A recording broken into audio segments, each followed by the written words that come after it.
మనందరికీ సహజంగా నిత్యకృత్య దైనందిత వ్యవహారాల్లో భౌతికంగా మనం దేహంతోనే అన్నీ చేస్తున్నాం. ఇప్పుడు ప్రశ్న అడిగేవాడు సమాధానాలు, సందేహాలు, సంశయాలు వస్తే దాని జవాబు అన్నీ కూడా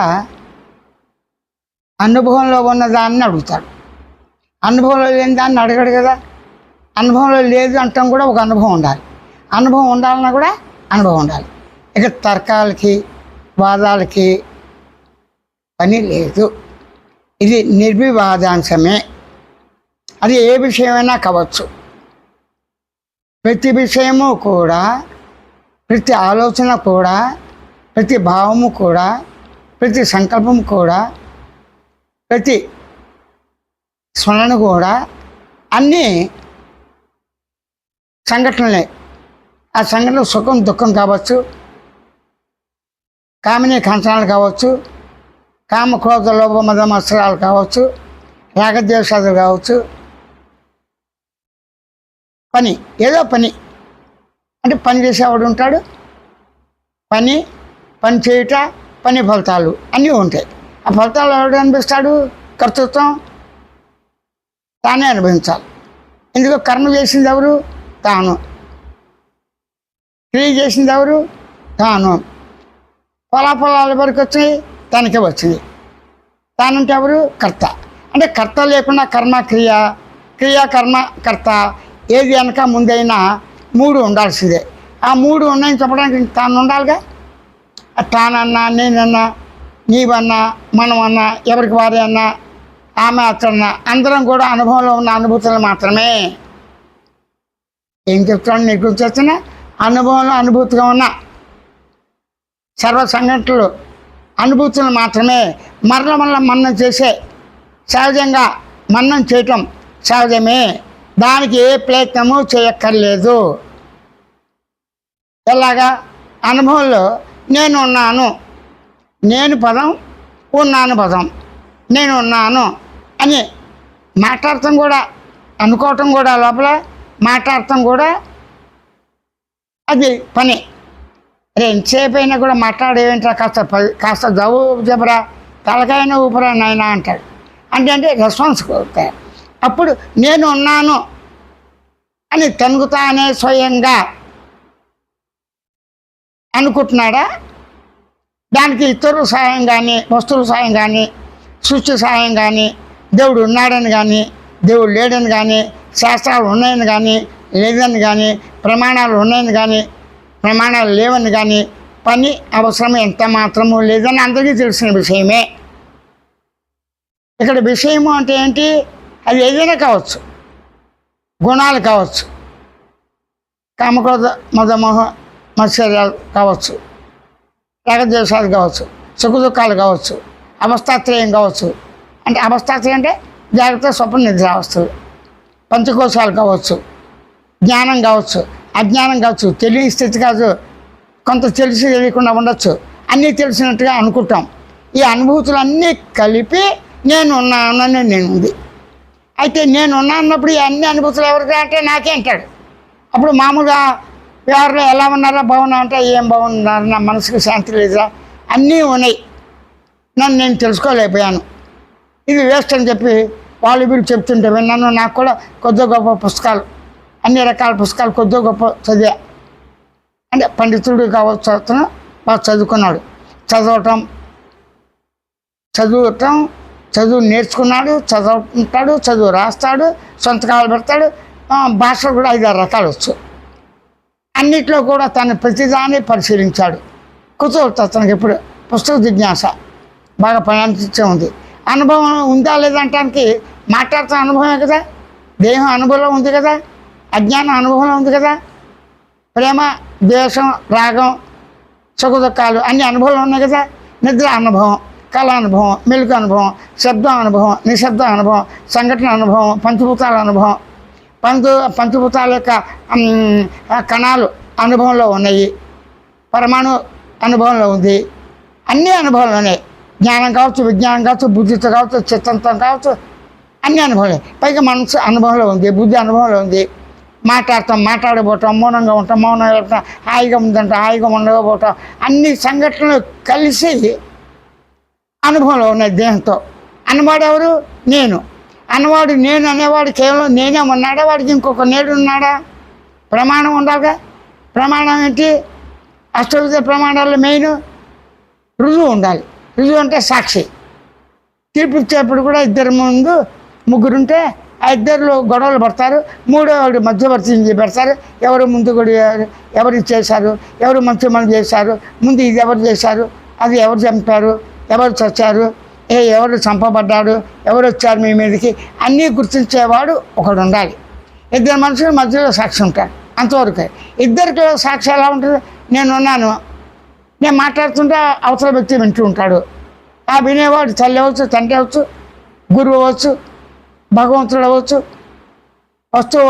వస్తువు అంటే ఆ వస్తువుని చూస్తాడు. ఎంత బాగుంది ఈ తాజ్మహల్ అని చెప్పి, తాజ్మహల్ ఎంత బాగుంది, నది ఎంత బాగుంది, ఆ ప్రవాహం ధ్వని ఎంత బాగుంది, ఆ విధంగా పంచభూతాలని అన్నిటితో తనలో తాను మాట్లాడుకుంటాడు, తాను వర్ణించుకుంటాడు. పైకి మాట్లాడే ఆలోచన ఎంత సుందరంగా ఉంది, ఈ సూర్యోదయం, సూర్యాస్తమయం ఎంత బాగుంది, ఆ కన్యాకుమారిలో ఎంత బాగుంది, ఆ దీపోత్సవం ఎంత బాగుంది అని అన్ని విధాలా కూడా అనుకుంటాడు.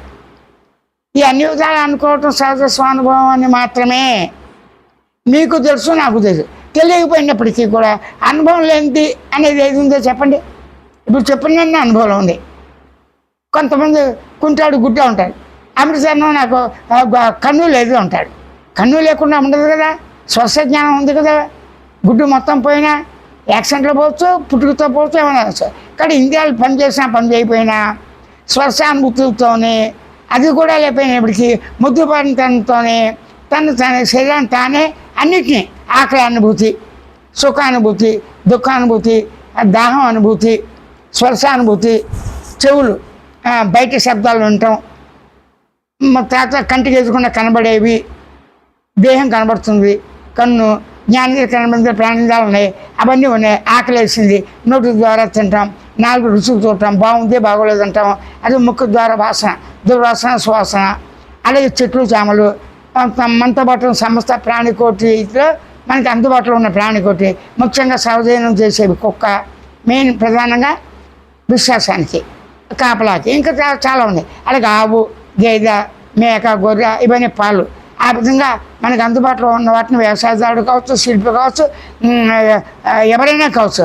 వాహనాల కింద గుర్రం ఉండేది ఆ రోజులు, ఇప్పుడు తగ్గింది. ఇవన్నీ కూడా మనతో పాటు ఉంటాయి. పక్షుల్లో కూడా అంతే, కొన్ని పెంచుకుంటాం. ఇవన్నీ ఉంటాయి. ఇవన్నీ కలిసిన తర్వాత సృష్టి అంటాం. ఇదే పంచభూతాత్మకం ఉన్నప్పుడు శరీరం అంటాము, అన్నీ అంటాం. అన్నీ అంటున్నా కానీ నన్ను నేను తెలుసుకోలేకపోతున్నాను. అన్నీ తెలిసాయి, వేస్ట్. ఇక్కడ నాస్తికత్వం, ఆస్తికత అన్నీ నేనే. నా అవసరార్థం నేను పార్టీలు మార్చుకుంటాను, నాలో నేను మతం, కులం మార్చుకుంటుంటూ ఉంటాను. వీటి వల్ల ఇబ్బంది ఉన్నా లేకపోయినా మామూలుగా నిత్య కృత్యాలు బ్రతకడానికి మనుగడకు కావాల్సిన విధంగా శరీరాన్ని రక్షించుకోవడం బాధ్యత ప్రతి వరకు ఉంది.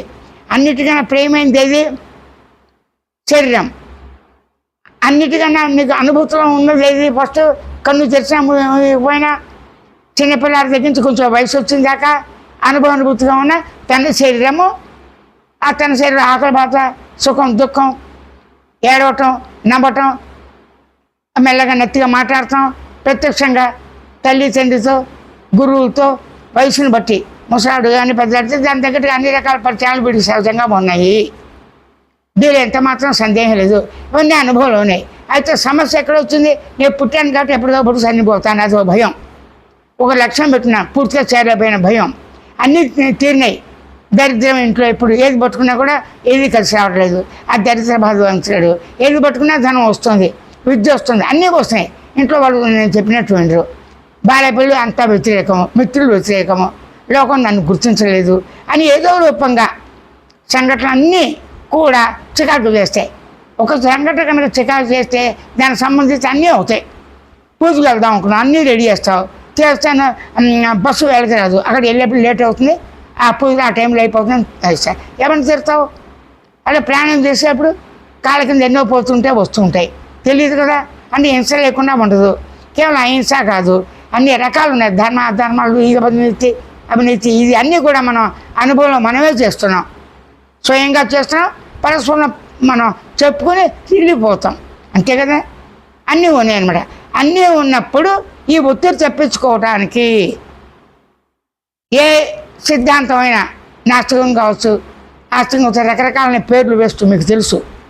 భక్తి కావచ్చు, కర్మ కావచ్చు, యోగం కావచ్చు, సింపుల్గా చేసిన ఇవన్నీ చేసినా వీటికి తెలియట్లేదు. కానీ ఏంటి, ఇవన్నీ కూడా తెలిసినవన్నీ, గమనించినవన్నీ, గుర్తించినవన్నీ, శబ్దం చేసినవన్నీ, భావంతో ఉన్ని సర్వం కూడా వచ్చిపోతున్నాయి కాబట్టి అవి అసత్యం నాకే తెలుస్తుంది. అసత్యం అంటూనే కళాసత్యం పట్టించుకోం పెద్దగా. నిద్ర వచ్చిపోతుంది, కానీ అది అవసరం నిద్ర. లేకపోతే మెలకువ, ఈ మెలకువ కూడా ఎంత వయసు ఉంటుంది ఎవరికి, వాడు ఆ వయసు లెవెల్లో ఇప్పటిదాకా శరీరంతో ఎన్నో సుఖదుఖాలు పొందాను, ఇక పొందలేను, మనసు భారం అయిపోతుంది, నన్ను ఎవరు చూసేవాళ్ళేరు, ఇట్లు రోగాలు వచ్చు, ఇప్పుడు నాకు శాంతి ఎలా వస్తుంది, స్వేచ్ఛగా ఎలా ఉండగలను, స్వతంత్రం ఎలాగ ఉండగలను అన్న సమస్య అందరికీ వచ్చింది. ఈ జంతువులు, పక్షులు వాటి విషయం పక్కన పెట్టు, మానవుడికి వచ్చింది, ప్రతి వ్యక్తిగా వచ్చింది, ప్రతి మనిషికి వచ్చింది, ఎవరికి వారే స్వయంగా అనుభవిస్తున్నారు. దాన్ని తప్పించుకోవడానికి ఎన్ని సిద్ధాంతాలు, ఉపదేశాలు, ఏ రకంగా జపతపాలు చేసినా కూడా కుదరట్లేదు. అప్పుడు వాళ్ళకేం చేయాలి అన్నదానికి ఇంచుమించు ఇదే ప్రశ్న అడిగితే మీరు సమాధానం చెప్పగలరని ఆశించి నా దగ్గరకు వచ్చారు. కొంతమంది జిజ్ఞాసులు వచ్చారు, చాలామంది వస్తూ ఉంటారు, ఉన్నంతలోనే లక్షల మంది, వేల మంది రాకపోయినప్పటికీ వందల్లో వస్తుంటారు. ఒక్కో టైం సందర్భంలో 10 మంది, 20 మంది అలా వచ్చిపోతూ ఉంటారు. ఆ వచ్చిపోయే వాళ్ళందరూ కూడా మౌలికంగా చివరికి ఇదే వచ్చింది, మాకు ఈ దుఃఖం నుంచి ఎలా పోతుంది, శాస్త్రమైన ఆనందం కావాలి, స్వేచ్ఛ కావాలి, అది ఈ మార్గాలలో మాకు అవ్వట్లేదు, అవుతాయి లేదో కూడా తెలియదు, ఏం చేయమంటారు అంటే ఒకటే మాట చెప్పా వాళ్ళకి. ఏమని చెప్పా, ఇవన్నీ ప్రయత్నం చేస్తున్నారా లేదా, ఆహారం కావాలి, ప్రయత్నంతో ఉద్యోగం చేసో, రైతుగా ఉండే ధాన్యం తీసుకుని మరకాడిచ్చో కొనో తీసుకొచ్చి ఇంట్లో శుభ్రంగా చేసుకుని తింటాం, అంటే కృషి ఉంది. ఆ కృషి ఉండటం వల్ల ఏమవుతుంది, శ్రమ అవుతుంది. ఆ శ్రమ రోజు చేయలేం కదా, తినటం శ్రమ, అది ఓ పని. తింటుంటే రోజు ఒకటే రుచి అయితే ఇష్టపడదు కదా. ఆ విధంగా రకరకాల రుచులు, రకరకాల వాసనలు, అది మంచి అవుతుంది చెడు ఇంచి అనిపించి తప్పించుకోలేకుండా, వీలు పడకుండా, ఇవన్నీ లేకుండా ఉండాలి. ఎలాగా, నిద్ర ఉండకూడదు, కళ్ళ ఉండకూడదు, మెలుకు ఉండదు, ఈ సంఘటనలు ఇది ఉండకూడదు, నేను నువ్వు అనే భావన ఉండకూడదు, నేను సత్వమే ఉండకూడదు. అప్పుడు ఏదో ఉంది. ఆ ఏదో ఏంటి, ఆత్మ. కొంత పుస్తకాల ద్వారా తీసింది, ఆత్మ చైతన్యం ఉన్నది అంటే చైతన్యం ఉన్నది అని అనుకునేవాడిగా నేను ఉన్నాను కదా. అప్పుడు నేను చైతన్యం ఒకటే వేరే అంటే అంతా తానే స్వయం అవగాహన. కానీ అలా చెప్పేటప్పుడు చెప్పేటప్పుడు మీ శరీరంతో మీరు వినేవాళ్ళుగా, నేను చెప్పేవాడిగా, మీరు విన్నదాన్ని మళ్ళీ నన్ను సందేహాలతో అడిగేవాడుగా, మీ సందేహాలను మళ్ళీ నేను వింటూ దానికి సమాధానం చెప్పేవాడిగా ఉన్నా. ఎవరు లేరనుకోండి, ఒంటరిగా ఉంటాం. నిద్రలోకి నేను పని అయిపోయింది, నేను ఇంకా చేయలేదు, సగం ముగిసిపోయింది, దేవాలయానికి వాళ్ళు పొద్దున వస్తానన్నాను, లేట్ అయిపోయింది, స్నానం చేయాలి, తొందరగా వెళ్ళాలి, ఆఫీస్కి వెళ్తే ఆ పక్క కొట్లో ఏదో తీసుకున్న వాడికి డబ్బులు కావాలన్నాడు ఇచ్చేయాలి అని అన్ని రకాలు కార్యక్రమాలు పెట్టుకుని దేహంతో సుఖదుఖాలు అనుభవిస్తే తట్టుకోలేకుండా ఉన్నాడు. ఎప్పుడైతే చక్కగా తను ఎంత ఇష్టం ఉన్నా కుంటిదైనా గుడ్డిదైనా ఎంతో ప్రేమతో శరీరాన్ని మాత్రం రక్షించుకోవడానికి ప్రయత్నిస్తాడు. అప్పుడు ఏమిటి వాడి గతి అన్నదానికి సమాధానమే స్వయం అవగాహన. స్వయం అవగాహన కానీ అది ఒక సిద్ధాంతం కానీ, పద్ధతి కానీ, ఓ నియమాలు కానీ, ఇలా చేయాలి అలా చేయాలి, ఉపదేశాలు కానీ, గురువు అని శిష్యుడని లేదు. మానవులు మనం అంతే, ఎవరికి వాళ్ళే స్వయం అవగాహనతో సహజంగా ఉన్నాం అనుభవంతో అని కోరిక ఉంటే చాలు. ఆటోమేటిక్గా స్వతసిద్ధంగా ఉన్న ఆత్మ సాక్షాత్కారం, స్వతసిద్ధంగా ఉన్న చైతన్యం, సత్యాంగ పరిపూర్ణ మౌన స్వస్వరూపం సహజంగా ఉన్నట్లుగానే గ్రహిస్తాడు, గుర్తిస్తాడు, గమనిస్తాడు, అంతే. ఈ మిగతా టైం అంతా కూడా అలా ఉంటూ మిగతా టైం అంతా కూడా వ్యవహార జ్ఞానంలో తాను సహోదర దృష్టితో అందరినీ ప్రేమిస్తూ మానవాళిని, తనతో ఉన్న జీవరాశిని, వృక్షాలు, ప్రకృతిని ప్రేమిస్తూ వాటిని నాశనం చేయకుండా యథాశక్తి అనుసారంగా మన ఆహారము, కట్టుకోవడానికి బట్ట, ఉండటానికి గూడులాగా వచ్చిపోయే వాళ్ళు కాస్త ఉన్న వాళ్ళకి, లేని వాళ్ళకి సందర్భంకి పూజలప్పుడు, పురస్కారాలప్పుడు, ఏదైనా తుఫాన్లు వచ్చినప్పుడు, భూకంపాలు వచ్చినప్పుడు అన్నప్రసాదాలు, వస్త్రము, యథాశక్తి. అలాగే గుళ్ళు కట్టించడం, దేవాలయాలు కట్టించడం, అలాగే చనిపోయిన వాళ్ళకి ఏమీ లేకపోతే దహనానికి, ఈ విధంగా ప్రతిదీ మంచి మళ్ళీ చేయడానికి డబ్బుతోనే కాదు, మాట సహకారం, కష్టకాలం నేనున్నాను భరోసా ఇవ్వటం, ఉన్నంతలో ముందు తన శరీరంతో, తన కుటుంబానికి, తన కుటుంబంతో కూడిన గ్రామానికి, రాష్ట్రానికి, క్రమంగా రాష్ట్రంలో నుంచి దేశానికి, ఆ దేశం యొక్క మన దేశాన్ని రక్షించుకోవాలి, స్వతంత్రానికి, ఈ విధంగా అన్ని రకాలుగా కూడా స్ట్రెస్ చేయక తప్పదు.